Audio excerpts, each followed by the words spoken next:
सखीर भाई को दावत देनी है। अली वली के ये सारे असीर बैठे हैं, अली वली के ये सारे असीर बैठे हैं, कसम खुदा की बड़े बाज़मीर बैठे हैं।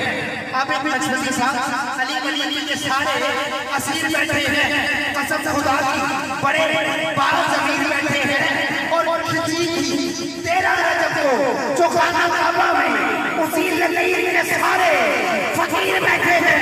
और बगैर हुक्मे अली खुदा नहीं मिलता, बगैर हुक्मे अली खुदा नहीं मिलता, इबादतों को भी हरगिज़ सिला नहीं मिलता। खुदा के बंदो, खुदा के बंदो सुनो गौर से, खुदा की कसम, जिसे जिसे अली नहीं मिलते उसे खुदा नहीं मिलता।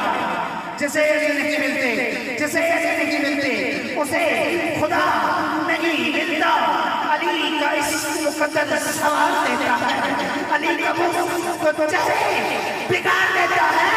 अरे अली के जिक्र को अदना ना समझ ऐ मुनकिर, अली का वो है जो एक हाथ से खैबर उखाड़ देता है। अली का वो है जो एक हाथ से खैबर उखाड़ देता है। मोहम्मद सगीर भाई आप तशरीफ लाएंगे और मेरा वकील हल्का इधर पेश करेंगे। आखिरी दफा मैंने देखा है कि किस का हाथ बुलंद है। नारे तकबीर। मैं अक्सर कहता हूँ मुस्तफा के सदके खुदा ने ये हाथ मुस्तफा के नाम पे उठाने के लिए दिए हैं, तो हाथों को उठाकर सबूत से हाजिरी का नारा